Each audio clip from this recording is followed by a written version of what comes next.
ప్రకారంగా గవర్న్ చేయాల్సిన వ్యక్తులు.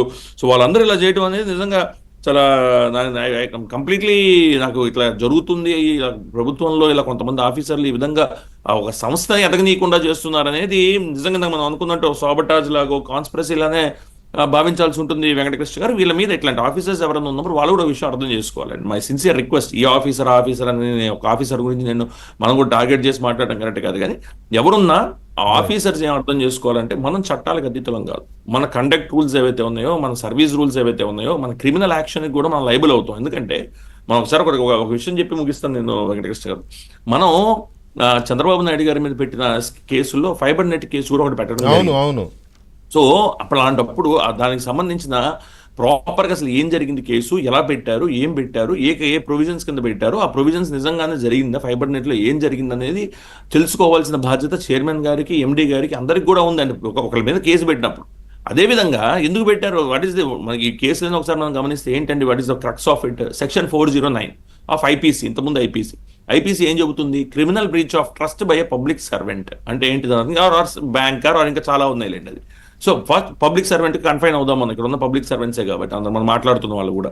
పబ్లిక్ సర్వెంట్ అంటే ఏంటండి, public servant criminal breach of trust అంటే ఏంటి, నీకు ఒక బాధ్యతను అప్పగించినప్పుడు ఆ బాధ్యతను నువ్వు నిర్వర్తించాలి న్యాయబద్ధంగా ఆ బాధ్యతను నిర్వర్తించకుండా ఏదైనా కనుక నువ్వు లాస్ కాజ్ చేస్తే ఎక్స్చెకర్కి కానీ, లేదా నీ బాధ్యతను కనుక నువ్వు అతిక్రమించి చేసినా, లేదా నీ మీద ట్రస్ట్ ఏదైతే రిపోజ్ చేస్తావో, నమ్మకాన్ని ఏదైతే పెడతావో ఆ నమ్మకానికి అనుగుణంగా కనుక నువ్వు నడుచుకోకపోయినా నువ్వు 409కి లయబుల్.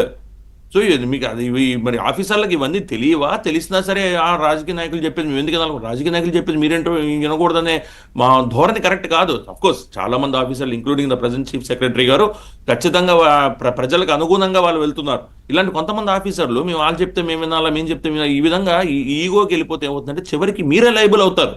ఈ రోజు నాకు అర్థమైనంత వరకు ఏంటంటే వెంకటకృష్ణ, అంతే కదా, గత ప్రభుత్వ హయాంలో ఎవరు లైబుల్ అయ్యారు, కోర్టులో గారు ఎవరితో సెక్షన్ చదివించారు, పొద్దున్నప్పుడు ఎవరిని మెట్ల మీద నించోబెట్టారు. గత ప్రభుత్వ హయాంలో అధికారులే కదా బలిపశువులు అయ్యింది.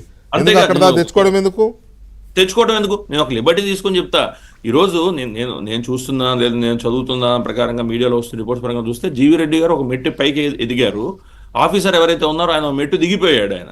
ఎందుకంటే ఈయన కార్పొరేషన్ బాగుపడాలి, కార్పొరేషన్ కరెక్ట్ గా ఉండాలి, ప్రజలకు ఏదైతే డబ్బు మన మీద నమ్మకం పెట్టుకున్నారో, ముఖ్యమంత్రి గారు కానీ ప్రజలు కానీ నమ్మకం పెట్టుకున్నారో దాన్ని మనం నిలబెట్టుకోవాలని ఒక మెట్టు పైకి ఎదిగారు. ఈయన చేస్తున్న చర్యలని ఎక్కడికక్కడ ఆపుతూ ఆయన ఒక మెట్టు దిగిపోయారని చెప్పాలి. ఇదంతా మనం చెప్తుంది ఏదైతే మేము ఈ రోజు మీడియా కాన్ఫరెన్స్ లో జీవీ రెడ్డి గారు, ఎందుకంటే జీవీ రెడ్డి గారు నాకు పరిచయం కూడా కాబట్టి, ఆయన ఏది ఎవిడెన్స్ లేకుండానో లేదా మెటీరియల్ లేకుండానో మాట్లాడే వ్యక్తి కాదు కాబట్టి, సో ఆయన చెప్పిన విధానంగా కనుక చూస్తే, సో ప్రభుత్వంలో ఇలాంటిది జరుగుతున్నప్పుడు ఖచ్చితంగా బయటకు వచ్చి ఆయన 3 నెలల పాటు అవన్నీ వెరిఫై చేసి నాకున్న ఇన్ఫర్మేషన్ ప్రకారం కూడా అందరు ఆఫీసర్లను కలిశారు ఆయన. సార్ ఇది ఈ విధంగా ఇది అవుతుంది, అందరినీ కలిసాడంట, చీఫ్ సెక్రటరీ గారి దగ్గర నుంచి సెక్రటరీస్ అందరినీ కలిసాడంట, అందరినీ కలిసారు ఆయన. సో అందరికీ ఇన్ఫర్మేషన్ ఇచ్చాడు, ఇట్లా ఉంది సిచ్యువేషన్, నాకు సరైన కోఆపరేషన్ లేదు, ఆయన రెస్పాండ్ అవ్వట్లేదని.